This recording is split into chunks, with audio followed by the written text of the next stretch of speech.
À Fribourg, Nicolas Frey. Son idée, réinventer la chaussure de ski. J'avais à disposition une ancienne paire de chaussures que j'ai découpée, une fixe de snowboard, une chaussure de snowboard. Je suis parti skier avec. Et puis je me suis dit, bon, si je ne me casse pas les deux jambes, je continue.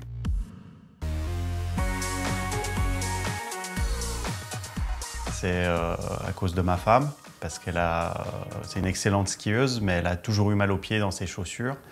Et je suis arrivé à la conclusion qu'on n'avait pas besoin de s'encombrer des coques, qu'elles n'avaient pas d'intérêt réel à part pour skier. Et donc, c'est de là qu'est née l'idée de séparer les deux, c'est-à-dire le soft et le hard dans la chaussure de ski. Donc, introduction du pied dans l'exosquelette. Fermeture du spoiler arrière avec la Power Beam. Et ensuite, fermeture des boucles. D'abord le 45 degrés, ensuite boucle supérieure.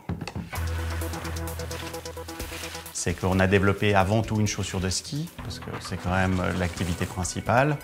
Et ensuite, on a introduit la partie chaussure. Mais le défi, c'était de développer en parallèle les deux parties. Quand elles sont en mode ski, il faut qu'elles fonctionnent parfaitement ensemble. Mais la chaussure en soi doit aussi fonctionner pour elle-même comme après-ski. Alors, j'ai envie de dire, je dessine partout où je suis. Le principe pour moi, c'est toujours d'avoir un stylo, un bout de papier sous la main.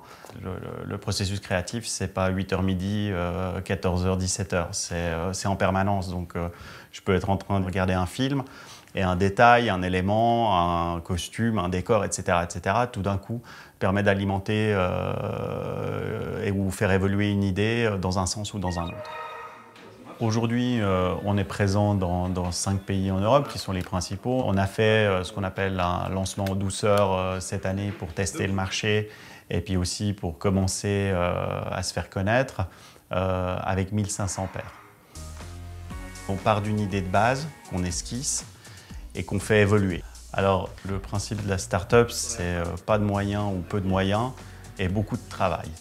On se pose des questions, il faut aussi avoir la capacité dans l'évolution d'un produit de remettre par exemple tout le concept et tout le principe en question pour être sûr qu'on est parti dans la bonne direction.